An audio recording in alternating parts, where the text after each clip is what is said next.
গিয়ে দেখেছি যে যারা বিজেপি তারা যে টহল দিবে তাদের সে রাস্তা নাই এবং তাদের বেতন কাঠামো খুবই কম।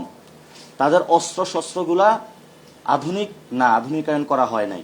তাদের যে গাড়িগুলা দেওয়া হয় সেগুলো আধুনিকায়ন না এবং পিলখানার মতন একটা হত্যাকাণ্ড দিয়ে তাদের কিন্তু অর্ধেক মেরুদণ্ড ভেঙে দেওয়া হয়েছে। এই বাহিনীকে এখনো গড়ে তোলা হয় নাই এবং তাদের অনেক জায়গায় তাদেরকে হলো রেস্ট্রিকশন দিয়ে রেখেছে তারা।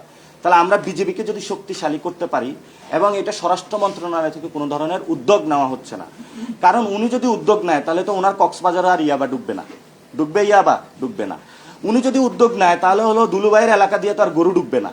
উনি যদি উদ্যোগ নেয় যে কসবা সীমান্তে তো বাংলাদেশে হলো ফেন্সিডিল ডুববে না।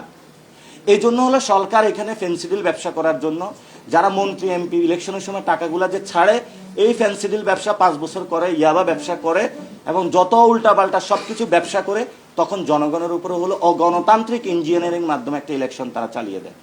সেজন্য বলবো স্বরাষ্ট্রমন্ত্রী সালাউদ্দিন ব্যর্থ। সীমান্তে একটা লোক মারা যাবে এবং উনি এটার প্রতিবাদ থেকে শুরু করে কোনো কিছু করছে না। এই জন্য আমাদের জায়গা থেকে আমরা মনে করি দেশ চালাইতে এবং বাংলাদেশের আইন শৃঙ্খলা রক্ষা করতে স্বরাষ্ট্রমন্ত্রী ব্যর্থ হয়েছে। আপনি চিন্তা করেন, রামিসার বাবা বলতেছে আমি বিচার পাবো না। কয় বছরের সন্তান সে ধর্ষণ হয়েছে।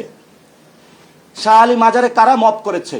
সরকারের কাছে কোনো প্রশ্নগুলোর আমরা এই পর্যন্ত কোনো সমাধান পাইনি। এই জন্য আমি মনে করি যে তারেক রহমান মাছ কাট টাট বাদ দিয়ে তারেক রহমান নিজে হলো স্বরাষ্ট্র মন্ত্রণালয়ে ডিল করা প্রয়োজন, নাকি আপনারা কি এটার সাথে? এই জন্য হলো মানে উনি যদি না পারে তখন, এখন আমাদের কি ওই যে শেখ হাসিনার সময় ছিল, যারাই দেয় ও হলো ফেল করে এবং সালাউদ্দিন সাহেবও আশা বসে থাকে কখন তারেক রহমান কোন দিকে হলো ঝামেলায় পড়ে যায়, আমার মন্ত্রিত্বটা চলে যায়।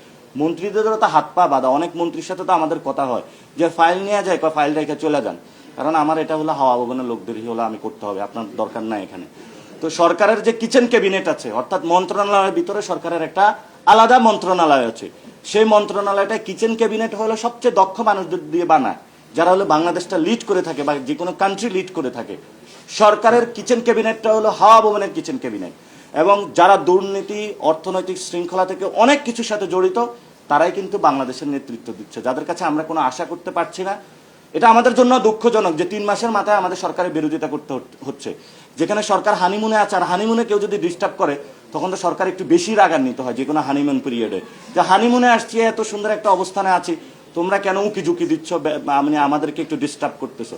তো সরকার যে হানিমুনে যাচ্ছে, সে হানিমুন পিরিয়ডে তো হলো আমাদের বাংলাদেশ তো নষ্ট হয়ে যাচ্ছে, সীমান্তে মানুষ মারা যাচ্ছে, নদীগুলো রক্ষা না করে খাল খনন করতেছে এবং সকলের উপর একটা ধ্বংসযজ্ঞ চালিয়ে দিচ্ছে। এটা তো আসলে আমরা মানতে পারবো না। এটা হলো একটা ছাত্র দলের যে হলো ওই মন্ত্রী হাবিবুর রশিদ থেকে কি যেন নাম, যে হলো লাল বাসের পিছনে দৌড়ায়, ও মানতে পারবে, আমি কিন্তু মানতে পারবো না, কারণ আমার মগজ আছে, ওর মগজ নাই। ও দৌড়াইতে পারবে, আমি দৌড়ানোর লোক না। এই জন্য আমরা বলি যে বাংলাদেশে নতুন করে এই জিনিসগুলো হলো সাজাতে পারে।